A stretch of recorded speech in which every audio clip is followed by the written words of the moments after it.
And in any given relationship with our children, our love for them have to be authentic. Welcome to today's DDRx. We're looking at how you can build strong relationships. And today we want to look at relationship with children. Parents should have great relationships with their children. They should love their children unconditionally. In fact, they should respect them. Know that respect is a two-way street. Ephesians 6:4 says, "And you, fathers, do not provoke your children to wrath, but bring them up in the training and admonition of the Lord." So we should give them the freedom to make mistakes and learn from it. You know, God testified concerning Abraham in Genesis 18 verse 19.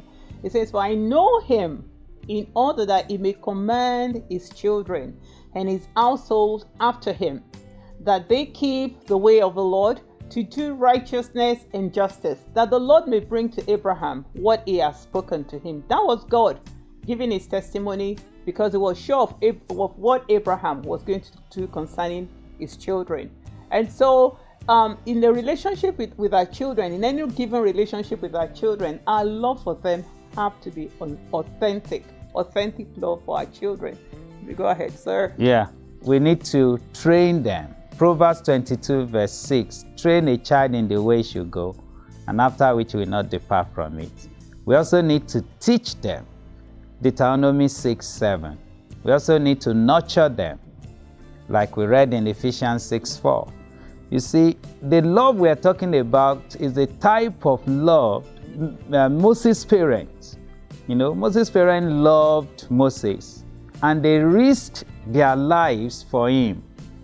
You know, that time Pharaoh was killing all the male children, but the parents spared Moses.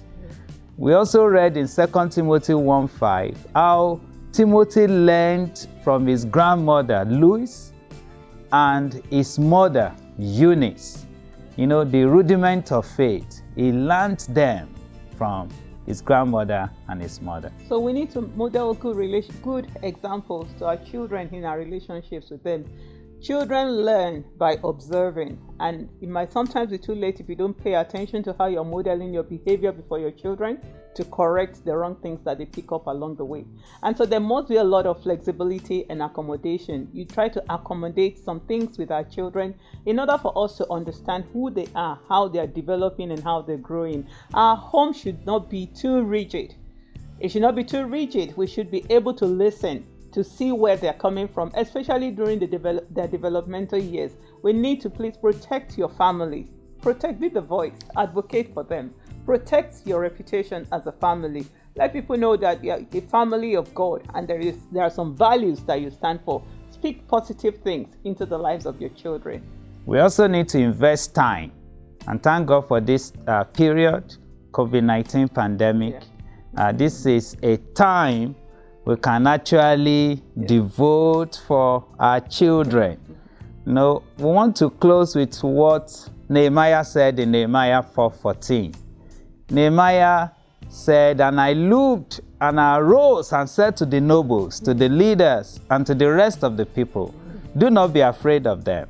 Remember the Lord, great and awesome, and fight for your brethren, your sons, your daughters, your wives, and your houses." So we need to fight for our children. And by investing time in them, by being there for them, let the home be a safe place for them. Accommodate even their weaknesses. Let them know that the home is a place of love, it's a place of affection. And it's a place they can always come back to. Thank you.